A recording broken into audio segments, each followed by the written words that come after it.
You've heard of 1066? The Norman conquest? The arrow to the eye. But what if I told you the real horror started after the Battle of Hastings, asterisk? What happened next wasn't chivalry. It wasn't a noble king claiming his destiny. It was brutal, vicious, deliberate. We're talking about one of the earliest state-led atrocities in English history. A campaign of fire, famine, and fear that left entire regions uninhabitable. This is the story of how William the Conqueror ruled through terror and erased the north of England to make sure no one ever forgot who held the crown. Stick around. This is the side of the Norman conquest they didn't teach in school. And hey, if you love true history that cuts deep, don't forget to hit that like button, subscribe, and buckle up, because this one, ... is bleak. Let's rewind to the early 11th century. England wasn't the cozy green kingdom we imagine today. It was fractured, torn by internal rivalries and outside threats. The Anglo-Saxon kings ruled, but their grip was constantly tested by Viking raids, power-hungry nobles, and rising foreign influence.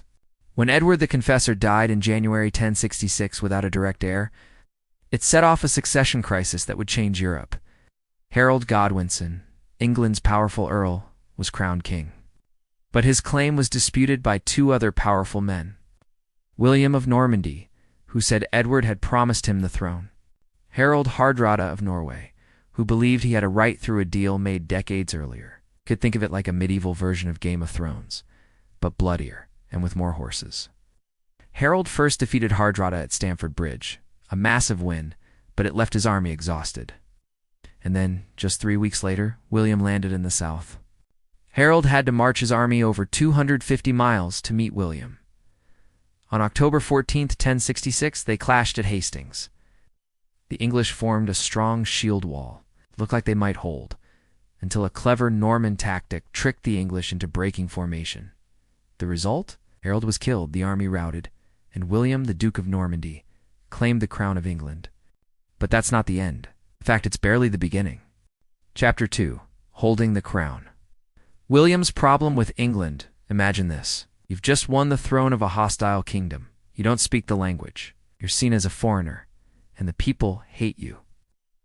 That was William's situation in late 1066. He may have worn the crown, but he didn't rule England yet. The Anglo-Saxon nobles, known as thanes and earls, still held massive power, especially in the north. Many saw William as a usurper, and to be honest, he kind of was. He won by right of conquest, not blood. At first, William tried to be diplomatic. He allowed some local lords to keep their lands. He kept Edward the Confessor's laws. But that only went so far. By 1067, resistance flared up. Rebellions broke out in Kent and the Welsh border. In 1068, a massive revolt ignited in Yorkshire, where the Northumbrian nobles refused to recognize William's rule. William built castles in response, at York, Warwick, Nottingham, to assert control. But these were hated symbols of oppression. And then came the boiling point. The Great Northern Rebellion of 1069, a brutal alliance formed between the English rebels and a fleet of Danish Vikings who raided the coast and seized York. William had had enough. He didn't just want to crush the rebellion. He wanted to make an example so terrifying that no one would dare rise again. Chapter 3. The harrying begins. England burns. Winter of 1069. Snow covered the northern hills. Crops were in the ground, villages preparing for cold months ahead, and then came fire. William's army, thousands strong, marched north. But they weren't here to fight battles. They were here to erase everything. They burned entire villages to the ground, not just rebel strongholds. Every home, every barn, every granary. If it had a roof, it was torched. They slaughtered livestock, ensuring no one would have food for the coming winter.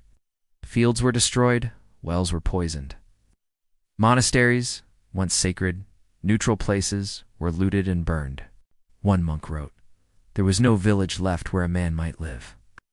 The land was laid waste so that it might never rebel again. Some historians say William even salted the earth, whether literally or figuratively, to make sure nothing would grow. But perhaps most chilling of all, he did this during winter, when people were most vulnerable. What followed wasn't a quick death. It was months of famine, slow starvation, entire families freezing to death in the ashes of their homes.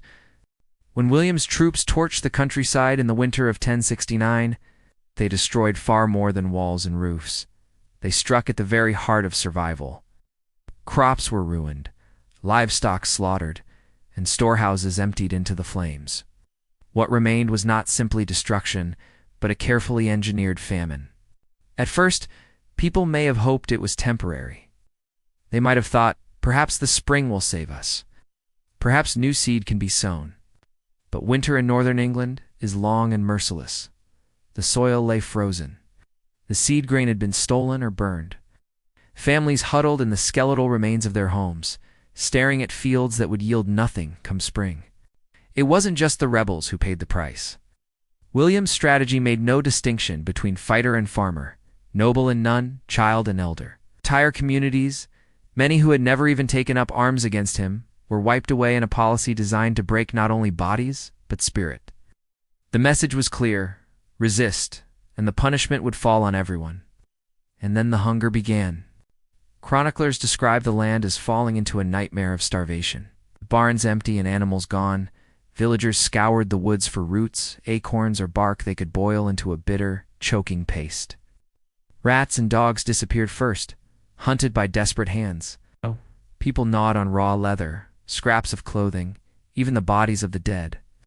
Parents faced impossible choices. Some abandoned their children to save themselves, while others gave their last morsel to the youngest, only to collapse in silence the next day. Monks recorded the horror with a stunned, almost numb disbelief.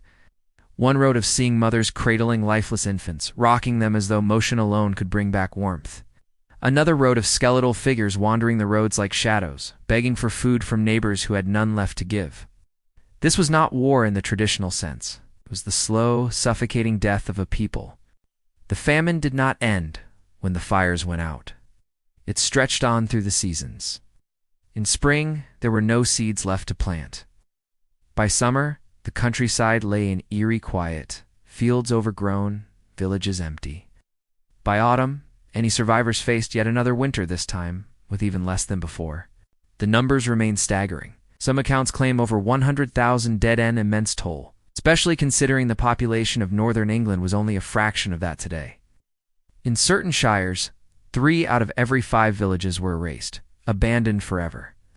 The Doomsday Book, compiled years later, still marked these regions as waste, a chilling word that meant not just ruined, but uninhabitable. And what of those who survived? Survival was not triumph. It was endurance scarred by trauma. Communities were shattered, families reduced to fragments. Refugees fled southward, their accents and hunger marking them as outsiders, often met with suspicion rather than aid. Others sought shelter in monasteries, only to find that even the holy orders were starving. For some, the only refuge was flight into the wilderness, where they lived as outlaws, scavenging what little they could find. It is difficult, even today, to grasp the silence left behind. Imagine walking through the moors and valleys of Yorkshire or Durham in the years after the harrying. No sound of bells from the village church, no smoke from hearth fires, just blackened timbers, collapsed thatch, and fields reverting to wilderness, an entire landscape emptied of its people. What William achieved was terror on a scale England had never known. And terror works best when it leaves survivors witnesses who carry the memory, who spread the fear. Those who crawled south with stories of the destruction ensured that the rest of the kingdom understood the price of rebellion. In that sense, famine was not just a weapon, but a message carved into the very soil. England now belonged to the Normans, and resistance was hopeless. Yet the human cost lingers even through the centuries. Modern historians debate whether the term genocide can apply to the 11th century. Some argue William sought only to eliminate rebellion, not annihilate a people. But when we listen to the voices of those who lived or died through it, the distinction blurs. Whether or not William named it so, the effect was the same. A society gutted, its culture silenced, its children erased before they could inherit their land. And for decades afterward, the scars remained visible. Archaeology has uncovered layers of ash beneath later settlements, and skeletal remains that bear the signs of malnutrition. Written records speak of regions that took generations to recover, while others never fully returned to their former population. The North had been a vibrant, culturally distinct part of England, After the harrying, it became a warning. This was not just about conquest. It was about reshaping identity itself. By destroying the North, William ensured that the Anglo-Saxon order would never rise again. But in doing so, he left behind one of the darkest episodes in medieval English history, a silence so profound. It still echoes through the chronicles of the time. The famine ended only when the survivors bent their heads beneath Norman rule. Starvation had achieved what swords could not. No great battle had been fought, no decisive clash of armies. Instead, there was only fire, hunger, and silence. And in that silence, William secured his crown.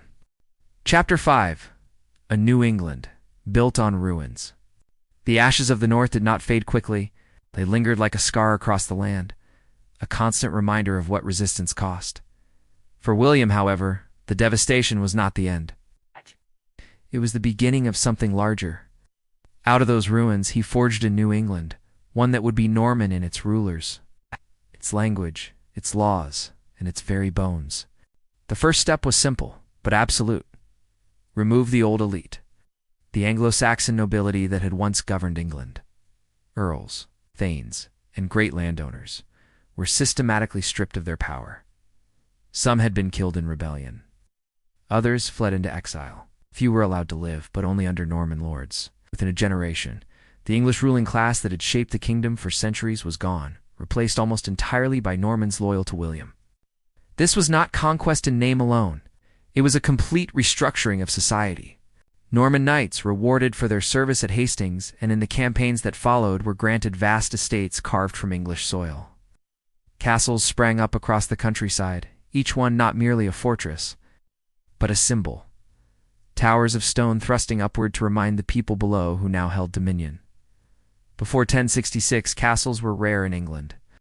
After William, they dotted the land, standing as cold, unblinking eyes over towns and villages. For the average villager, life beneath these new lords was suffocating. Anglo-Saxon England had been ruled by a patchwork of laws and customs, with local assemblies known as hundreds and wapentakes offering some voice in governance. The Normans dismantled that. In its place came feudalism, a rigid hierarchy in which every man owed loyalty to the lord above him and ultimately to the king. Land was no longer a birthright, but a grant held only at William's pleasure. To resist him was not merely rebellion, it was treason against the very order of society. The language of power changed too. In the courts and royal documents, English vanished, replaced by Norman French. For centuries, this would remain the tongue of kings, nobles, and judges. The peasants might still speak Old English in their fields and homes, but in the eyes of the state their words no longer mattered. Even the very names of their villages and families were overwritten, reshaped by the new rulers. Identity itself became an instrument of control. And then there was the Doomsday Book. In 1086, William ordered an unprecedented survey of his kingdom. Every field, every village, every ox, and every pig was recorded. Too many, it felt less like a census and more like judgment. It was said that the survey was so thorough, not even an ox nor a cow nor a pig escaped notice. To ordinary people, the Doomsday Book confirmed what they already knew. They were counted not as citizens, but as resources to be taxed and commanded. But what made this New England endure was not only fear, but memory. The harrying of the North had seared an image into the collective mind of the kingdom. Resistance meant annihilation. Even nobles in the South who had never seen the devastation with their own eyes whispered about it in their halls. If William could wipe entire counties from the map, what hope had a single baron or village of defiance? And so, silence became the soil in which Norman power grew. Still, beneath this silence, life carried on. In altered form, farmers tilled their fields, though now much of their harvest was claimed by Norman lords. Villages rebuilt, though often under new names. Children grew up never knowing the world their parents had lost. Over time, some of the old Anglo-Saxon customs mixed with Norman ones, creating a hybrid culture. The English language itself absorbed French words until something new was born. Middle English, the ancestor of the tongue we speak today. Yet the price of that fusion was staggering. For generations, the English peasantry remained second class in their own land. They had little say in the courts, little hope of advancement, and lived under the looming shadow of castles, whose very stones were reminders of conquest. The memory of the harrying whispered through families, told around hearth fires as both warning and lament. Remember the North, they might say. Remember what happens when the king grows angry. William himself never forgot the lesson either. He had secured England not just with swords, but with terror, and that memory underpinned every decision that followed. The kingdom he left behind was strong, centralized, and unified under his dynasty. But it was unity forged in fire. The North, once a flourishing center of Anglo-Saxon culture and resistance, had been reduced to a symbol, a graveyard of villages, a wasteland of silence. To the rest of England, it became a cautionary tale. To William, it was proof that kingship was not maintained by mercy, but by domination. In the decades that followed, the Normans consolidated their grip completely. Churches were rebuilt in the Romanesque style of Normandy. Monastic orders flourished under Norman patrons. Trade routes were redirected to favor Norman interests. Bit by bit, what had been Anglo-Saxon England was remade into a Norman kingdom, stamped with William's authority at every level. And though life would, in time, grow stable again, the foundation of that stability was the trauma of those first years. A kingdom born not from harmony, but from ruins. The English peasants knew it, the Norman lords knew it, and above them all, William the Conqueror sat secure, his throne built upon the silence of the dead. Chapter 6. Tyrant or Tactician. Legacy of the Conqueror. When the fires died down and the famine subsided, William of Normandy stood unchallenged as king. But history never leaves kings in peace. It weighs their actions, picks apart their motives, and asks the questions that cannot be answered in their lifetimes. So we must ask, was William the Conqueror a tyrant drunk on power, or a tactician who understood the brutal necessities of rule? To his contemporaries, William was both awe-inspiring and terrifying. Chroniclers across Europe wrote of him as a man of iron, a ruler whose determination never wavered, whose will crushed anything in its path. The Anglo-Saxon Chronicle, bitterly hostile to him, described how he was a very stern and violent man, so that no one dared do anything against his will. Others admired his sense of order, his insistence on law, his ability to control a land as unruly and divided as England had been. But admiration and fear often looked the same from a distance. By our standards today, William's campaign in the North would undoubtedly be labeled a war crime. His scorched earth strategy, designed to wipe out entire regions, fits the modern definition of ethnic cleansing. Some historians argue it bordered on genocide. The deliberate starvation of civilians, the destruction of villages with no military value, these were not accidental byproducts of war. They were strategy, calculated, cold, and devastating. Yet William lived in a world where mercy was not considered a virtue for kings. In the 11th century, rulers were judged not by compassion, but by results. A weak king lost his throne, and often his life. A strong king, however cruel, could shape dynasties. In that brutal logic, William's actions were not extraordinary. They were effective, and effective they were. After the harrying, England did not rise again in any serious rebellion during William's reign. The memory of the famine, the wasteland left behind, was enough to silence opposition. His consolidation of power was so thorough that when he died in 1087, he left behind a kingdom far stronger and more centralized than the one he had conquered. But should success absolve cruelty? That's where history fractures. To some, William was the founder of England as we know it. His reign introduced feudalism, reshaped the aristocracy, and left legacies that endured for centuries. The Doomsday Book, his monumental survey, still survives as one of the greatest administrative records of the medieval world. His dynasty established the framework of monarchy that would guide England for generations. Without William, there might never have been a Plantagenet empire. No Angevin kings, no English crown, as we imagine it today. Yet to others, William was a destroyer of cultures. The Anglo-Saxon nobility was almost entirely obliterated. Their traditions, their language, their way of life, were forced into submission beneath Norman rule. Old English all but vanished from court and law, surviving only in the mouths of peasants until it slowly merged with French to create something new. In that sense, William's conquest was not just political, but cultural, an erasure and rewriting of identity. The paradox is this: William's brutality made his achievements possible. Without the harrying of the North, without the terror and devastation, his throne may never have held. England could have splintered, the North becoming a permanent zone of rebellion, allied with the Danes or Scots. His iron hand forged unity, but it also drenched the land in blood. And so we are left with a question: does history remember results or methods? Centuries later, William is still called the Conqueror, not the tyrant. His name sits among the great kings of England, his story taught as a turning point in the nation's history. The arrow to Harold's eye, the victory at Hastings, these are the images etched into school books. While the silent famine in the North lingers in the shadows, perhaps that is the final victory of conquerors, not only to shape nations, but to shape how posterity remembers them.